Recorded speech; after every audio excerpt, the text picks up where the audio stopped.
Greetings people, hope you're all having a good day. Welcome to video 4 of my media literacy campaign. If you haven't seen the first 3 videos, they will be in a link in the description below, along with any articles that I've been using today in this video. And with that out of the way, let's get started on today's topic. Today we're talking about YouTube and its ever-changing algorithm and how it affects how people are getting paid. So, you're probably wondering, what is YouTube's algorithm? What does it mean when I talk about that? Well, YouTube's algorithm is essentially YouTube's way of making sure that the video content posted on YouTube follows the platform's guidelines. When it came to the making of this video, the algorithm has changed multiple times. Now, how the algorithm works is the creators of YouTube made something that is similar to a bot that goes through YouTube, and if it sees something that doesn't follow the guidelines, it will block off the comment section or make it so you can't get ad revenue on it or take it down. Now this might seem like a great way in order to keep YouTube in check and safe, right? Well yes, it does keep up with the content being produced, but this has also led to a lot of videos to get taken down even if they followed the guidelines or mistakes happen. This happens because, well, there's no perfect way to keep all that content in check. And the algorithm isn't perfect, just like any other piece of technology. Now, you're probably thinking, this is all interesting and all, but why is this important? Well, I'm about to tell you.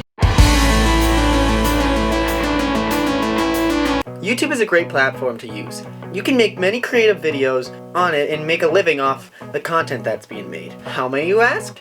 Well, once YouTube started to become very popular, in the past decade or so, YouTube started to realize there are many people that view videos and channels on YouTube. What YouTube decided to do is make it so that content makers could get revenue off advertising. That's one of the reasons why on popular channels that get a lot of views, there are ads in the videos.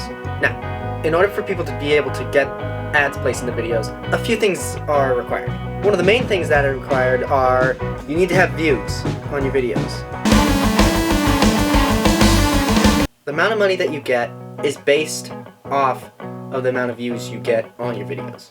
The more views, the more ad revenue.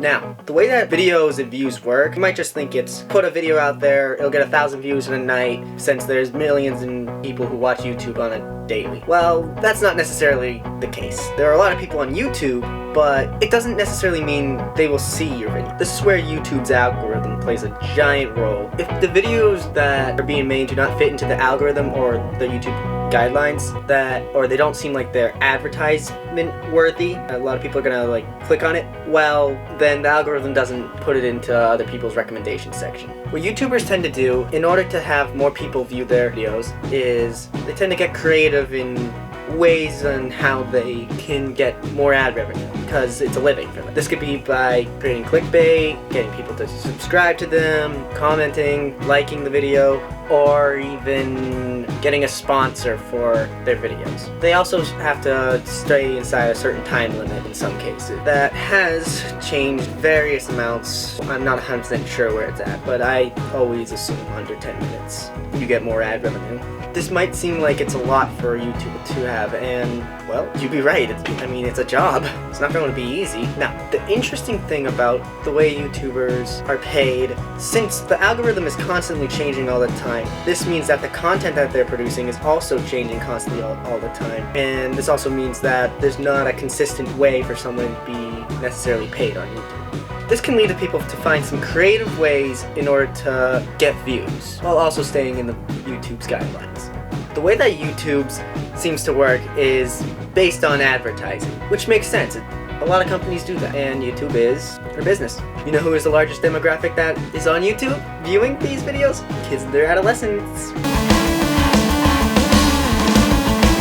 So, when it comes to the YouTube community, we talked about in the last video how the largest majority of the people that are on YouTube are in their teens. Well, YouTube recognizes this a lot, and it's a big reason why they seem to have a lot of the videos that get the most ad revenue be aimed towards this demographic. This seems to affect how they keep changing the algorithm all the time to make it more kid-friendly, appealing to the target audience. Now, I'm not saying this is a bad thing at all, because like we talked about in first and second videos, kids are most impressionable during this age, which means they are very easily influenced during this age and impressionable. YouTube and other social media platforms seem to understand this, that advertising to the audience will in fact help make more revenue. This is true for the company and also for the viewers. This could be and because they are so influenced by what they're watching, this also means that the ads that are playing and the content they're watching can easily influence what they are going to buy or do in life. Now, I do think this can limit the amount of creativity that some YouTubers can use in order for their content on their channels, but I think at the same time, it means that teens are going to be safe during this very impressionable time of their life. I'd say it's a small price to pay. Yes, I know there's some pros and cons when it comes to YouTube and its algorithm and how people are paid, and there's an argument of quality over quantity and clickbait, and the list goes on, but no program is perfect. Since YouTube is constantly changing, this means that they can continue to make the platform better while making sure that everyone enjoys the content that's being produced online and people are being safe. Okay guys, that's all the time we have today. Hopefully you learned something important. If not, that's okay. I hope it was at least entertaining. Any articles that I used in my video today, where I got my information from, will be in a link in the description below, along with videos 1, 2, and 3 for my media literacy campaign. If you haven't seen those yet, go check them out. And stay tuned for video 5 coming out very soon. And comment below what you thought of this video, and have a good one!